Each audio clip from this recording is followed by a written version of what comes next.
Bismillahirrahmanirrahim. Assalamualaikum warahmatullahi wabarakatuh.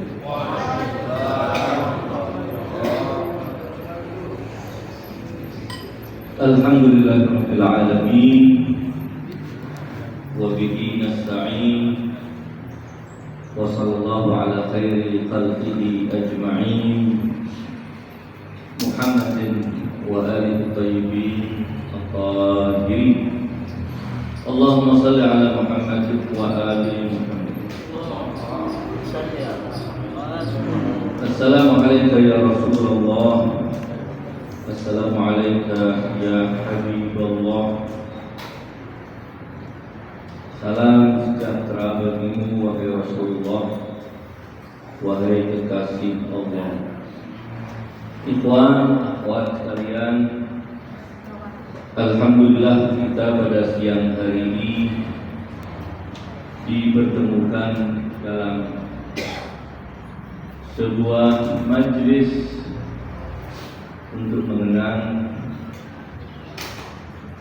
wafat atau syahadahnya manusia-manusia mulia, para kekasih Allah. Yang pertama, pada 28 bulan Safar bertepatan dengan hari wafat Rasulullah Shallallahu Alaihi Wasallam, sesuai dengan riwayat yang diakui oleh para ulama pengikut Ahlul Bait.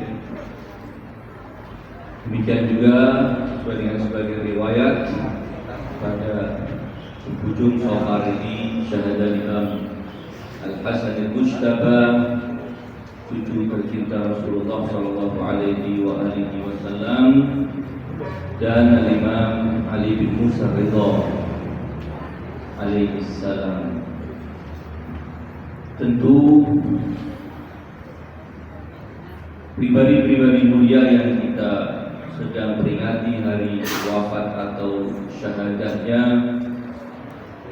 adalah pribadi-pribadi agung yang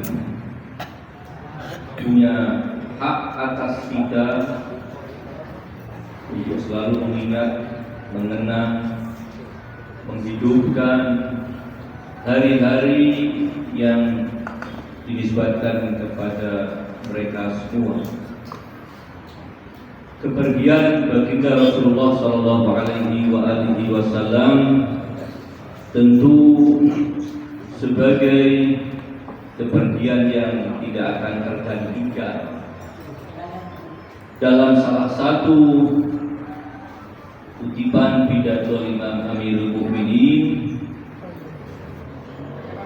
di dalam kitab Nahjul Balaghah, di antaranya beliau menyebutkan memuji kemuliaan, keagungan dan maqam tinggi Rasulullah Shallallahu Alaihi Wasallam di sisi Allah. Di antaranya beliau mengatakan bahwa Nabi Muhammad Shallallahu Alaihi adalah najibuhu wa safiyyu atau najibuhu wa safwatuhu. Beliau adalah manusia termulia dan pilihan Allah yang telah disaring dari seluruh manusia yang pernah dan akan ada. Di bagian lanjutan dari ucapan singkat beliau, Imam Amirul Mukminin mengatakan demikian, bahwa keagungan Rasulullah Shallallahu Alaihi Wasallam itu tidak tertandingi oleh keagungan siapapun. Beliau mengatakan la yuwaza fadlu, keutamaannya tidak ada siapapun dari makhluk Allah yang menandinginya. Karena itu lanjutan dari ucapan beliau, wala yujbaru faqdu, karena beliau adalah pribadi yang sempurna dan tidak tertandingi oleh siapapun. Karenanya kepergian beliau juga tidak akan bisa ditutup oleh siapapun kecuali oleh pribadi-pribadi suci yang sebutkan di dalam Al-Quran sebagai jiwa Rasulullah SAW sendiri. Dalam kasidah Al-Imam Al-Busiri yang sangat masyhur, kita juga membaca di antara untaian ujian beliau terkait dengan baginda Rasulullah SAW. Beliau mengatakan munazzahun an syarikin fi mahasinihi. Beliau adalah pribadi yang tidak ada yang menyekutui beliau dalam berbagai keindahan-keindahan sifat, karakter dan perilaku.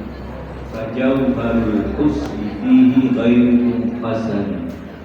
Inti dari keindahan yang menyatu dengan wujud suci, wujud mulia baginda Rasulullah itu tidak terbagi. Itulah pribadi agung, pribadi mulia, kekasih Allah yang sedang kita peringati hari kepergiannya.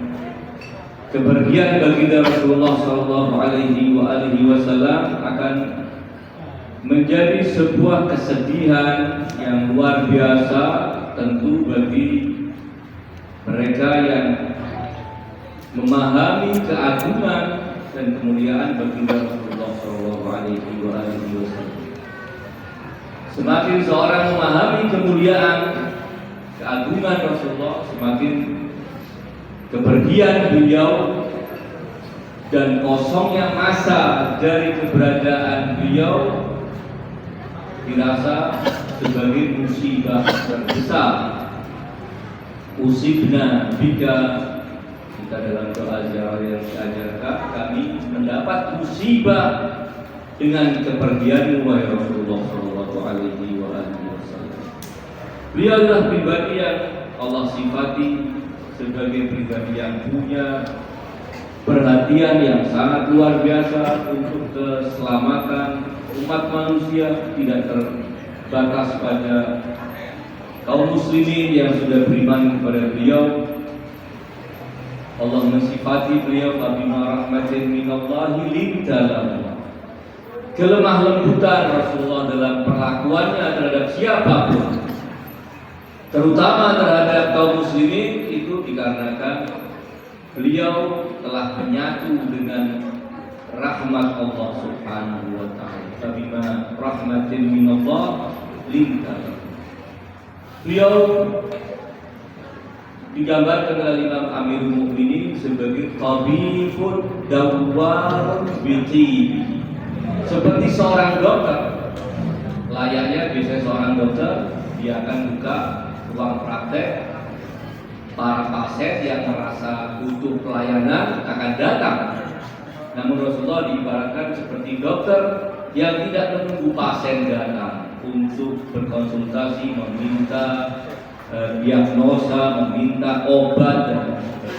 Namun beliau tabibun dawwar, ibarat dokter yang berkeliling mencari orang-orang yang butuh beliau obat. Satu rumah yang lain, dan satu pribadi yang lain, beliau yang akan memantau semua kekurangan yang ada pada umat manusia, kemudian beliau akan memberikan pengobatan. Tentu pengobatan yang dimaksudkan bukan pengobatan fisik.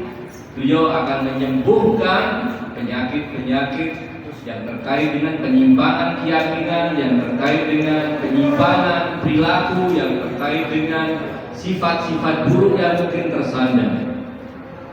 Sehingga siapapun yang mau menyauti ajakan beliau sallallahu alaihi wasallam tentu berada di jalan yang mustaqim, di atas jalan yang lurus. Dia akan menyampaikan kepada keridhaan Allah Subhanahu wa ta'ala.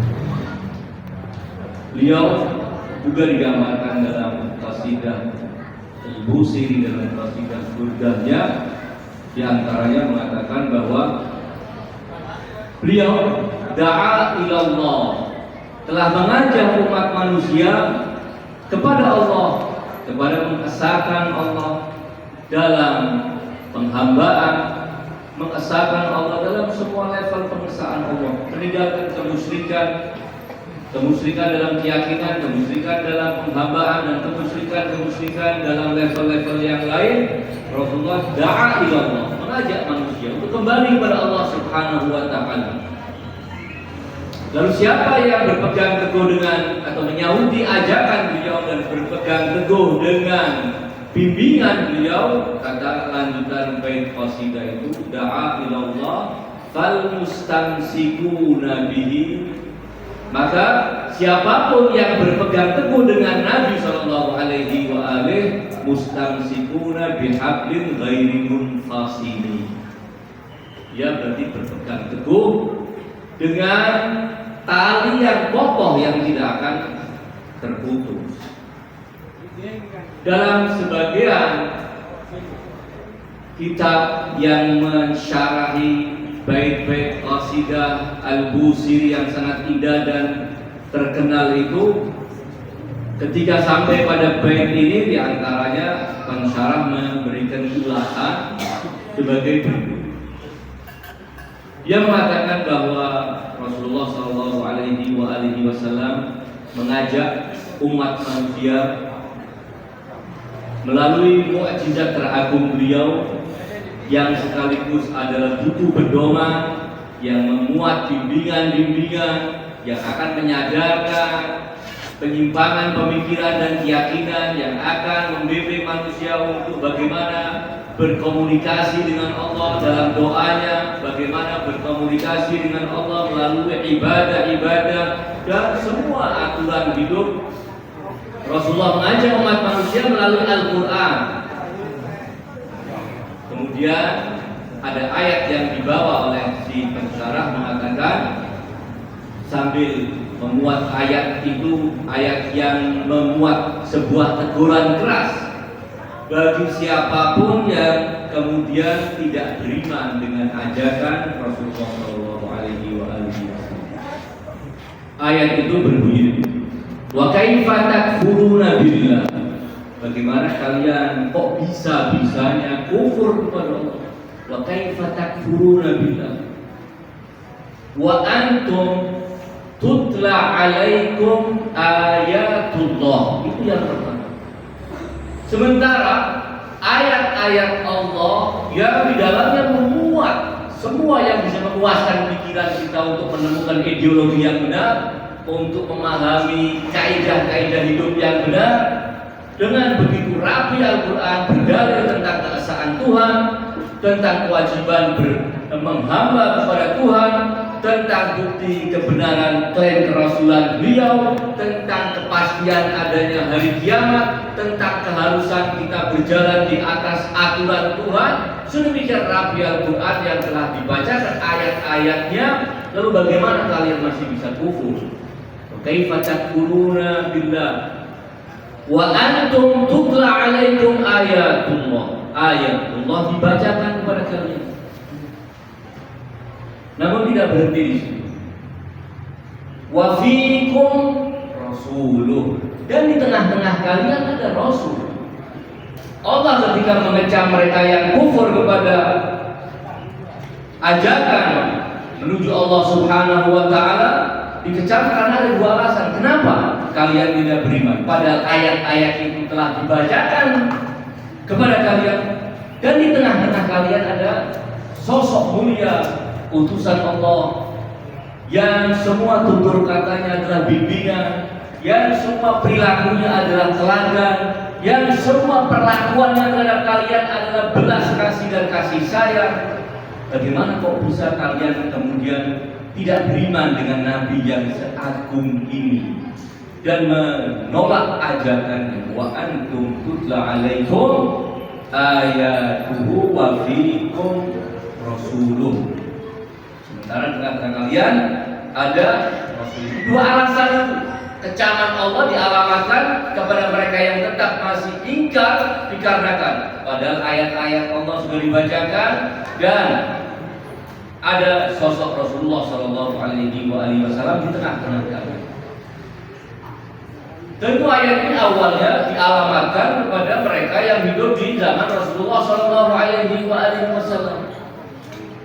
Namun untuk generasi setelah kepergian Rasulullah Shallallahu Alaihi Wasallam, yang bisa mereka nikmati hanya wa antum tutla alaikum ayatuh, ayat-ayat dibacakan, baik kita baca sendiri, ada yang membacakan ayat-ayat itu, namun di tengah-tengah kita tidak ada sosok mulia Rasulullah Shallallahu Alaihi Wasallam. Lalu apakah kemudian kekufuran orang-orang yang kufur dari tertoleransi karena kurangnya alasan yang mengikat mereka untuk tetap beriman kepada Allah? Ayat-ayat bisa mereka nikmati, bisa mereka baca dengan bahasa apapun, terjemahnya sudah tersedia.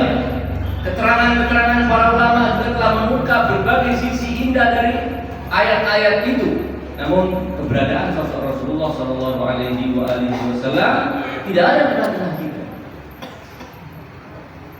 Saya ingin sampaikan bahwa si pensyarah kitab Qasidah Burda itu sampai kepada kesimpulan yang mengatakan benar Rasulullah Shallallahu Alaihi Wasallam sudah tidak ada lagi tengah-tengah kita. Beliau wafat di tahun ke-11 Hijrah. Setelah itu umat masih terus berlanjut hingga hari kiamat.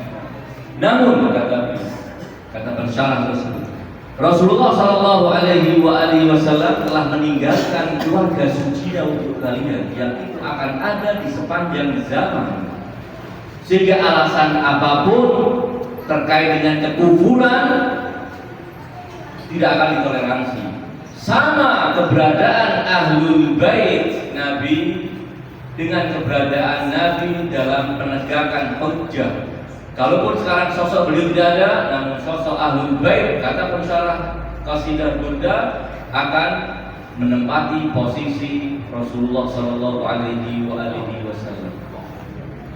Karena ayat Al-Quran Al-Karim harus kita baca sesuai dengan apa yang dijelaskan oleh padanan Al-Quran Al-Karim, yang keberadaannya mengisi kekosongan Rasulullah Shallallahu Alaihi Wasallam. Al-Imam Al-Hasan Al-Mujtaba yang hari ini juga kita sedang peringati hari wafatnya adalah salah satu di antara manusia-manusia suci yang keberadaannya mengisi kekosongan ketidakhadiran Rasulullah di tengah-tengah umat.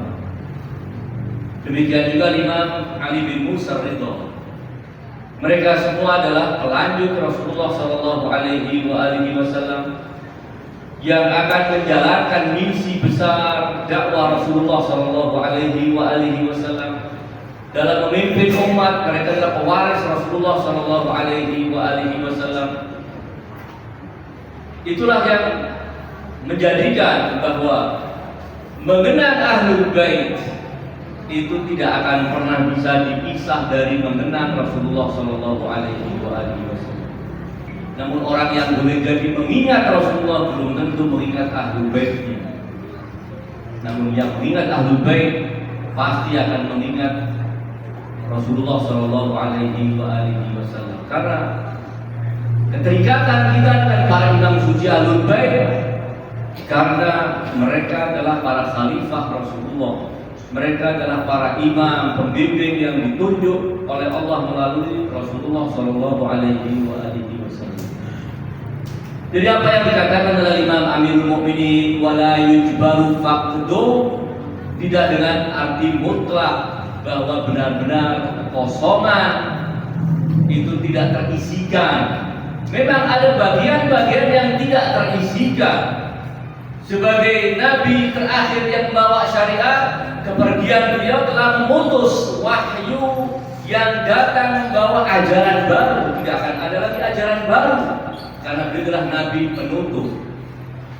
Namun sebagai para pemimpin, sebagai para khalifah yang menggantikan posisi Rasulullah Shallallahu Alaihi Wasallam, koneksi para imam dengan Allah Subhanahu wa taala melalui wahyu dan ilham tidak terputus.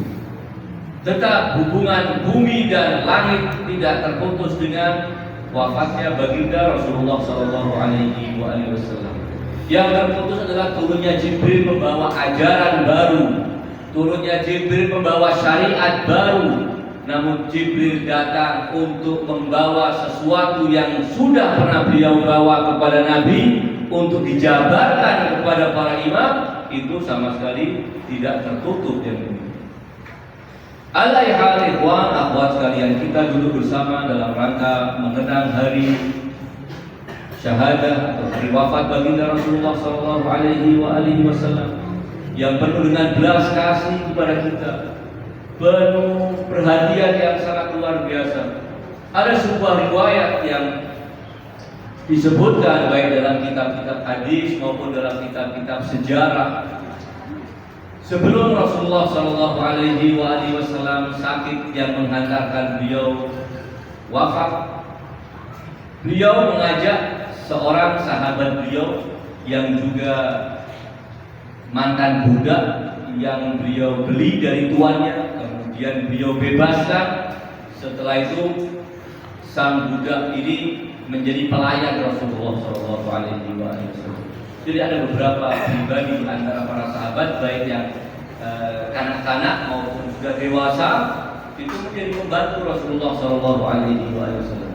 Jadi yang namanya pembantu Rasulullah tidak cuma Anas ibn Malik saja, banyak pembantu-pembantu yang lain. Salah satu adalah sosok itu, yaitu yang dikenal dengan nama Abu Muwaihibah. Abu Muwaihibah diajak oleh Rasulullah di tengah malam menjelang subuh, diajak ke pemakaman Al-Baqi dalam keheningan malam. Suasana banyak orang-orang lagi tertidur lelap di rumahnya masing-masing. Rasulullah membangunkan Abu Muwaihibah, kemudian wahai Abu Muwaihibah, ayo kita berangkat bersama ke pemakaman Al-Baqi yang tentunya tidak jauh dari rumah beliau. Sampai di pemakaman Al-Baqi di tengah malam, sepi, hening, tidak ada para peziarah. Rasulullah Shallallahu Alaihi Wasallam mengajak bicara mayit-mayit yang sudah dikuburkan di pemakaman tersebut. Beliau bersabda, liyahna lakum, selamat atas kalian yang telah mati di masa hidup saya. Untung buat kalian. Kalian mati di saat saya masih hidup, suasana semua masih terkendalikan. Kalau ada guncangan-guncangan saya bisa menyelesaikan semua kerumitan yang bisa jadi dialami, masih ada saya bisa menyelesaikan semua. Namun kata Rasulullah, liyahna lakum ma asbahtum mimma asbahan nasu. Selamat atas kalian yang sudah beristirahat di alam barzakh kalian dari berbagai peristiwa yang akan dialami oleh orang-orang yang hidup, yang bahkan sudah mati menyusul kalian, namun sekarang mereka masih hidup di atas bumi, sementara kalian sudah berada di bawah bumi. Kemudian beliau mengatakan bahwa akbalatil fitanu kaqita'il lailil muzlim.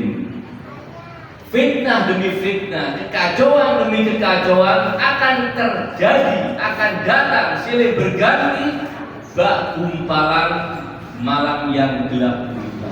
Fitnah yang bisa membutakan orang, fitnah yang bisa menjadikan seorang yang di pagi hari masih mukmin, di sore hari akan menanggalkan keimanannya.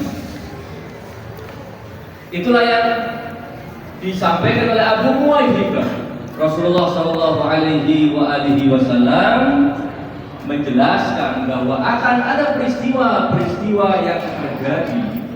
Peristiwa-peristiwa itu perlu diantisipasi untuk merawat keimanan kita, untuk menjaga keimanan kita. Karena fitnah itu tidak cuma satu, dia bagaikan gelombang laut yang akan datang silih berganti.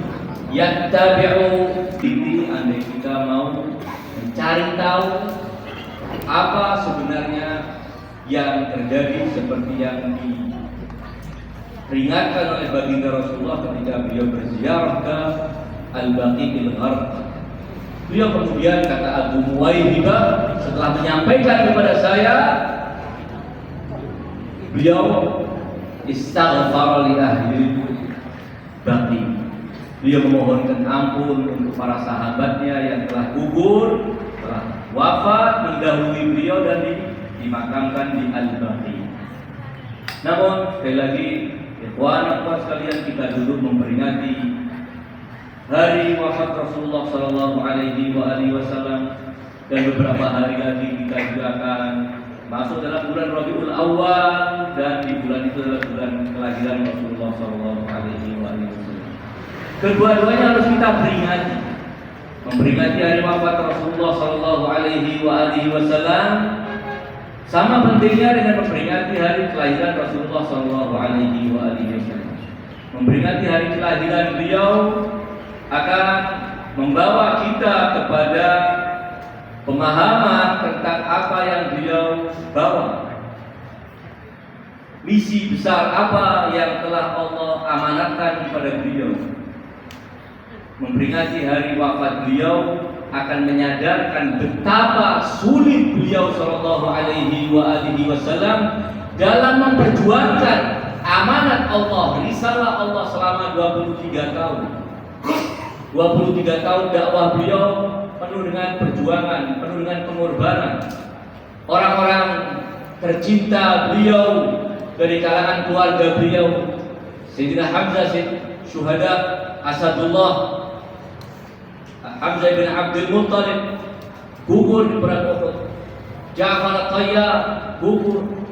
Beliau telah mempersembahkan banyak dari keluarganya, sebagaimana juga beliau telah mempersembahkan banyak dari para sahabat beliau.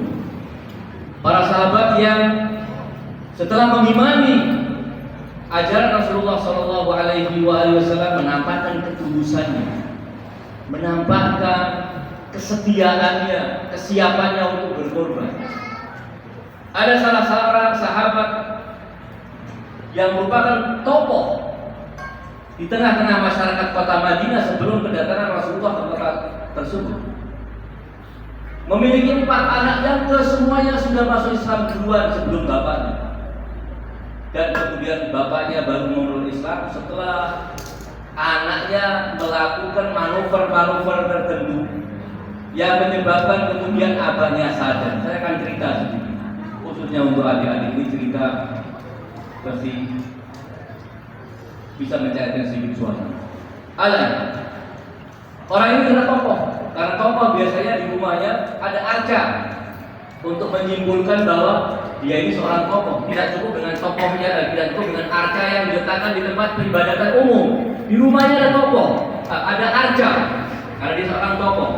Lalu oleh anaknya yang sudah beriman kepada Rasulullah sebelum kedatangan Rasulullah ke kota Madinah, arca itu diambil tengah malam, dibuang ke tempat yang lobang yang biasanya penduduk kota Madinah kalau pagi sebelum matahari terbit membuang kotoran mereka, buang air besar di dalam rumahnya, ditempatkan, kemudian sekarang tidak punya WC seperti kita sekarang, kemudian dibuang ke tempat itu.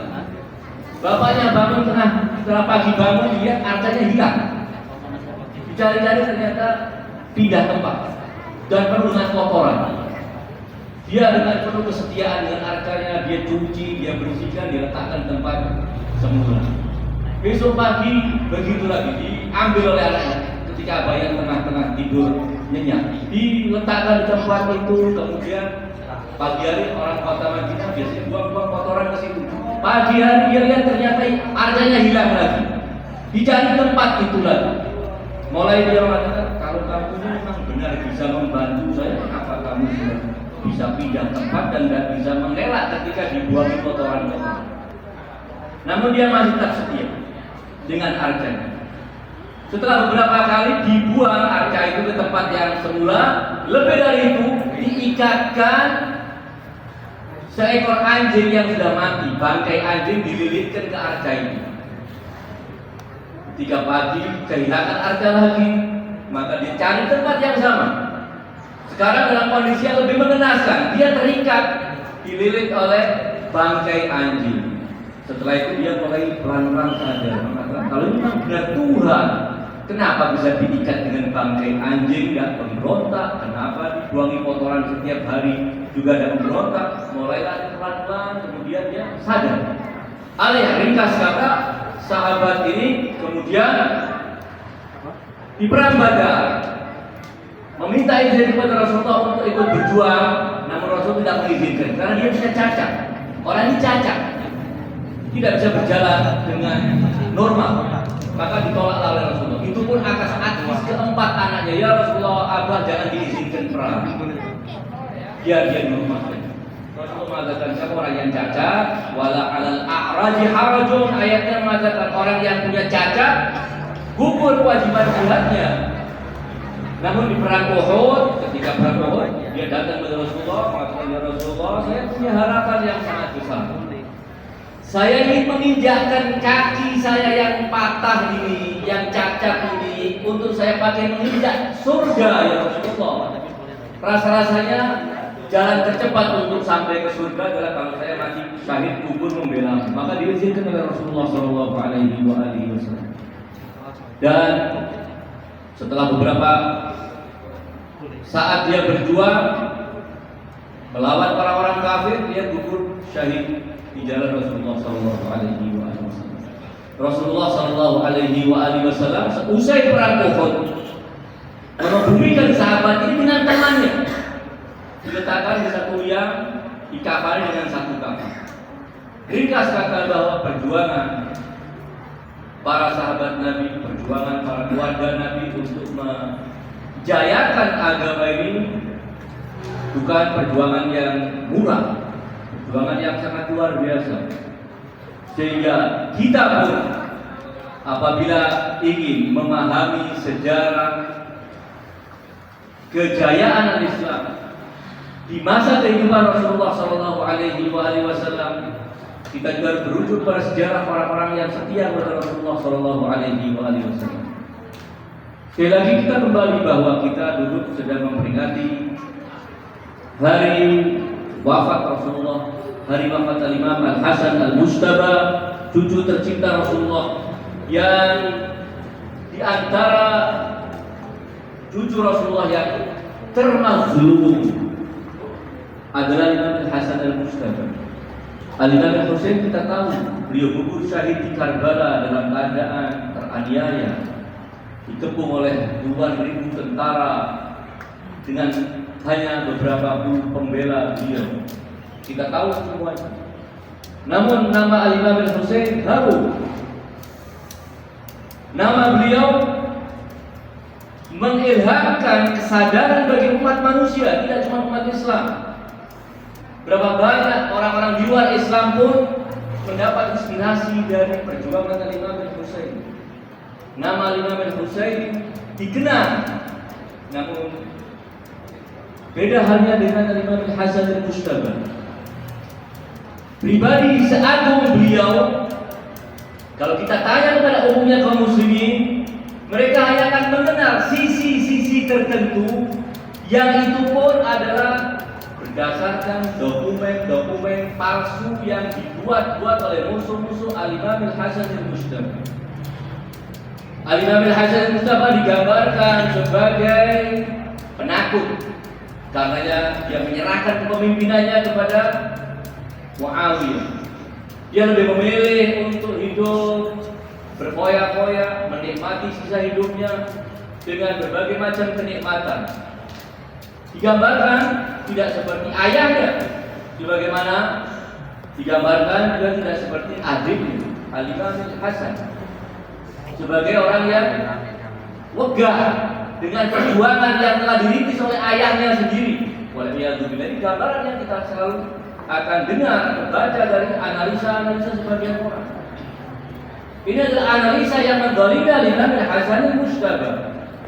Al-Imam Al-Hasan Al-Mujtaba kalau kita kenal, paling akan dikenal oleh banyak orang. Al-Imam Al-Hasan Al-Mujtaba adalah cucu Rasulullah yang banyak menikah dengan wanita-wanita baik gadis maupun janda, kemudian dicerai.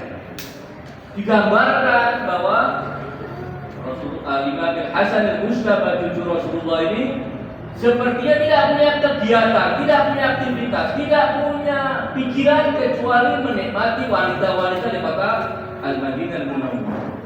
Sampai-sampai digambarkan demikian. Ketika Imam Hasan berjalan dengan menunggangi kudanya melewati kelompok wanita yang sedang duduk di depan rumah mereka, di teras-teras rumah mereka. Saya tidak bayang zaman itu wanita ngerumpi di depan rumah. Kemudian Imam Hasan lewat, Imam Hasan kemudian mengatakan demikian kepada wanita-wanita itu. Adakah di antara kalian yang sudi aku persunting menjadi istri? Apa jawaban wanita-wanita yang duduk? Ada puluhan mungkin wanita yang sedang duduk. Mereka serempak mengatakan, wahai Hasan, bukankah kami ini janda-jandamu semua? Masa lupa? Gambarkan Imam Hasan al-Mujtaba. Sehingga Imam Hasan al-Mujtaba adalah imam yang mazlum, cucu Rasulullah yang mazlum dalam gambaran kaum muslimin. Di album kaum muslimin, Imam Hasan adalah sosok yang tidak memiliki tanggung jawab dalam memikul kepemimpinan umat kakeknya Rasulullah SAW. Sementara riwayat menyebutkan, riwayat-riwayat yang sahih menyebutkan Al-Imam Hasan setiap kali diingatkan tentang kematian bakal, setiap kali diingatkan tentang sirat di hari kiamat kelak bakal menangis. Setiap kali mengingat semua perintah-perintah Allah, beliau selalu gemetar. Beliau menunaikan ibadah haji lebih dari 20 kali dan tidak pernah berkendara, berjalan kaki dari kota Madinah menuju kota Makkah, kira-kira 500-600 km. Dalam sebagian kali beliau malah tidak beralas kaki, sengaja tidak beralas kaki. Kita bisa bayangkan perjalanan panjang, sementara onta dan kendaraan yang membawa semua bekal beliau dituntun oleh para pembantunya. Beliau berjalan kaki karena dia tidak mau mendatangi rumah Allah dengan berkendara, dengan berkendaraan kuda atau onta. Beliau lebih menyukai ketawaduan dalam mendatangi rumah Allah dengan berjalan kaki. Imam Hasan al-Mujtaba yang hari-harinya hanya diisi dengan ketakwaan kepada Allah Subhanahu wa taala. Namun digambarkan seperti ini. Karena Imam Hasan al-Mujtaba adalah imam yang mazlum. Demikian juga dengan Al-Imam Ali bin Musa Ridha, Imam Ar-Ra'uf yang punya belas kasih, yang keagungannya semua mengenal pada hakikatnya. Namun karena kurangnya informasi, sehingga generasi kaum muslimin makin hari makin tidak lagi mengenal sosok-sosok agung dari keluarga suci Rasulullah SAW. Mereka harus memahami, mereka harus mengenal sejarah para imam suci Ahlul Bait. Tidak mesti mengimani mereka sebagai imam seperti orang Syiah mengimani mereka sebagai imam, namun memahami keagungan Ahlul Bait. Di masa hidup Al-Imam Ali bin Musa Ridha yang hanya tinggal di kota Makkah, tidak punya tim sukses seperti sebagian orang, punya tim yang begitu luar biasa sehingga dalam waktu sekejap dia mencuat namanya. Apalagi dalam zaman sekarang semua serba mudah untuk bisa menjadikan orang tersohor. Al-Imam Ali bin Musa Ridha yang tinggal di kota Madinah tidak punya tim sukses, namun keharuman nama beliau, keagungan kedudukan beliau telah dirasakan dan didengar oleh kaum muslimin, bahkan di ujung pemerintahan Islam, di ujung negara Islam. Itu terbukti ketika Khalifah Bani Abbas yang bernama Al-Ma'mun memaksa beliau untuk meninggalkan kota suci kakeknya Al-Madinah Al-Munawwarah dan dipaksa untuk menjadi wakil sang khalifah. Walaupun beliau menolak, cerita ringkas kata dalam perjalanan itu Al-Imam Musa Ridha, Al-Imam Ali bin Musa Ridha dikawal oleh beberapa ajudan dan pengawal dari kerajaan. Ketika sampai di Naishabur, sebelum melanjutkan perjalanan ke Khurasan atau yang sekarang dikenal nama Mashhad, kota Iran. Ketika sampai dan transit untuk sementara, para penduduk kota Naisabur yang saat itu kota Naisabur adalah kota ilmu, kota santri, kota para ulama besar, para penulis kitab-kitab hadis ternama ahli sunnah juga terlahir dari Naisabur. Ulama-ulama besar, Abu Zur'ah, semua tinggal di sana. Alaiha, ketika para ulama itu mendengar ada cucu Rasulullah Ali bin Musa Ridho akan berangkat menuju Khurasan melewati kota mereka, mereka liburkan kuliah itu. Semua madrasah libur. Sehingga ketika rombongan ini melanjutkan perjalanan, dua ulama besar, Abu Zur'ah dan temannya yang memiliki santri lebih dari 12.000 santri yang semuanya sudah siap membawa kertas dan pena untuk mencatat sabda Nabi melalui lisan cucu Nabi. Maka mereka kemudian meminta dengan hormat, wahai putra Rasulullah, tolong hentikan kafilah sejenak, hibur kami dengan hadis dari kakekmu. Maka Al-Imam Ali bin Musa Ridho membuka sekedupnya. Beliau di atas onta, ada tendanya tertutup supaya tidak kena panas. Beliau membuka sehingga wajah beliau kemudian disaksikan oleh ribuan santri, ulama dan masyarakat muslim saat itu. Begitu tabir tenda beliau dari atas onta itu dibuka, semua tangis histeris terdengar sehingga menjadi kacau baru. Sampai para ulama mengatakan, tenang, kalian jangan buat bising. Kami akan mendengar dari cucu Rasulullah hadis kakeknya. Namun umat tetap histeris menangis. Siapa yang menjadikan mereka bisa mengenal keagungan Al-Imam Ali bin Musa Ridho? Ali bin Musa Ridho tidak pernah datang ke kota tersebut, tidak punya tim sukses, dan mereka bukan syiahnya Ali bin Musa Ridho, kaum muslimin umumnya. Namun setelah beliau kemudian menenangkan kaum muslimin, beliau mulai menyampaikan sebuah hadis yang itu kemudian dicatat dalam kitab-kitab hadis ulama ahli sunnah dengan istilah riwayat dengan mata rantai, periwayat mata rantai emas, silsilah dahabi. Al-Imam Musa Ridho mengatakan bahwa ayahmu Musa bin Ja'far telah menyampaikan hadis kepada, dan dia berkata ayahnya Ja'far bin Muhammad menyampaikan hadis kepadanya, dan demikian seterusnya sampai kepada Al-Imam Amirul Mukminin kakekku Ali bin Abi Thalib meriwayatkan sebuah hadis dari Rasulullah. Rasulullah bersabda bahwa Jibril telah menyampaikan pesan dari Allah. Allah Azza wa Jalla berfirman, la ilaha illallah hisni faman dakhala hisni amina min adabi. La ilaha illallah itu adalah bentengku. Siapa yang masuk ke dalam bentengku, dia akan selamat dari siksa. Setelah itu beliau tutup tabirnya. Sejarah mencatat bahwa tidak kurang dari 12.000 pena ikut serta mencatat hadis itu. Yang kata Imam Ahmad ibn Hanbal, andai nama-nama manusia mulia ini, Ali bin Musa Ridho, Imam Musa al-Qadhi, Imam Ja'far al-Sadiq, Imam Muhammad al-Baqir, Al-Imam Zainal Abidin, Al-Imam Al-Husain, Al-Imam Al-Hasan, Al-Imam Amirul Mukminin, andai nama-nama mulia di samping nama Rasulullah SAW itu dibacakan kepada orang yang sedang kesurupan makhluk halus, pasti akan sembuh.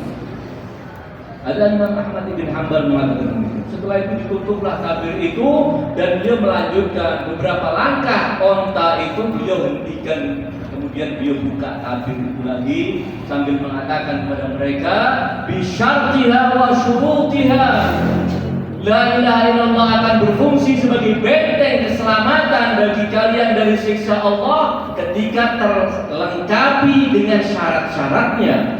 Wa ana min syarti, mengimani saya termasuk bagian dari syarat ini. Cerita ini bisa ditemukan dalam kitab yang ditulis oleh para habaib. Habib Muhammad Asy-Syibli dalam kitab Al-Mashrahur Rawi menceritakan ini. Dan para ulama yang lainnya menceritakan. Ibn Hajar Al-Haytami dalam kitab As-Sawa'iqan, selanjutnya kita bisa temukan di berbagai kitab. Ringkas kata bahwa pengenalan kepada Ahlul Bait bukan monopoli bagi Syiahnya. Semua kaum muslimin berkewajiban memahami sosok-sosok manusia mulia. Bukankah para ulama Ahlus Sunnah telah menyebutkan? Abu Nu'aim dalam kitab Hilyatul Awliya, Adz-Dzahabi dalam kitab Sejarah A'lamil Nubala, dan para ulama yang lainnya ketika menyebutkan tokoh-tokoh teragung di zamannya selalu menyebut nama-nama harum, nama-nama agung dari para imam suci Ahlul Bait yang diyakini oleh kaum Syiah.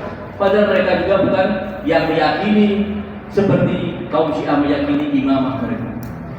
Lebih dari itu, berapa banyak di antara ulama Ahlus Sunnah yang bertawassul dengan nama-nama mulia 12 imam Syiah. Kita bisa temukan bukan satu, bukan dua ulama yang bertawassul dengan nama-nama mulia, bahkan dalam bentuk bait-bait syair. Bait-bait syair yang mengabadikan nama-nama para sahabat yang ikut perang Badar, bait-bait syair yang mengabadikan nama-nama para syuhada Uhud dan yang hadir di perang Uhud, dan kemudian nama-nama yang lainnya yang dikenal dengan nama Jaliyatul Qadar. Bait-bait syair itu kemudian diakhiri dengan bertawassul dengan 12 imam Ahlul Bait sampai Imam Al-Mahdi. Bahkan di bait terakhirnya disebutkan bahwa kita juga bertawassul dengan Al-Mahdi Muhammad putra Imam Al-Hasan Al-Askari.